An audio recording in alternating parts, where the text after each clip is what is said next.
that is of a critical nature that we all need to be aware of. Now, there's something that is going to be taking place, and I've had multiple confirmations of this. What appears to be coming down the pipeline is that what has been introduced within the vaccines as we know them, the COVID vaccines, regardless of the type, they have introduced into individuals through these vaccines and the subsequent boosters, the nanotechnology. There's of course a spike protein. There are all these different things that have been found. There's been the graphene oxide, graphene hydroxide. There's been all sorts of different things that have been found within these vaccines, and still things that we haven't discovered. So essentially, now from two different sources, we have confirmation that this particular component within the vaccines, it's almost like a payload.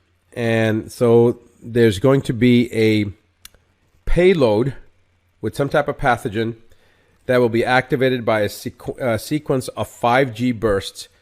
Those bursts will actually create a signal that will release this payload that is within the hydrogel component of the vaccines. So what exactly is in there? There's supposed to be 3 pathogens, and these 3 pathogens are, I'm not 100% sure what these pathogens are, but one of them is what they call the Marburg virus, which is essentially a pathogen that mimics the hemorrhagic fever, that creates the hemorrhagic fever component. It's similar to that.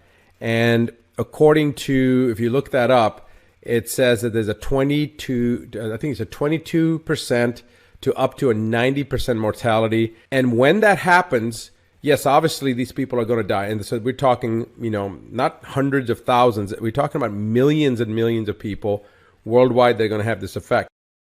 When you've talked as much as I have about this issue and try to warn as many people as I've tried to warn, and they still do it, at a certain point you say, there's only so much I can do. Because at that point, people have to be responsible for themselves, right? So for those people let's talk about the people that haven't gotten a vaccine or a booster. I believe for us, we are safe. We're safe from the hemorrhagic fever. We're safe from the fallout from this, if you will. However, if this is going to become that virulent, you could pick up hemorrhagic fever from somebody else around you. But if your immune system is intact, you should be, I would be confident that if your immune system is intact, you don't have anything to worry about because you don't have that massive payload that's being introduced into your body. But then they're going to use those millions of people dying to justify the World Health Organization and the CDC to take over and impart martial law, whatever they're going to try to do to take control of everybody. That's what they're going to do. It's another false flag type event.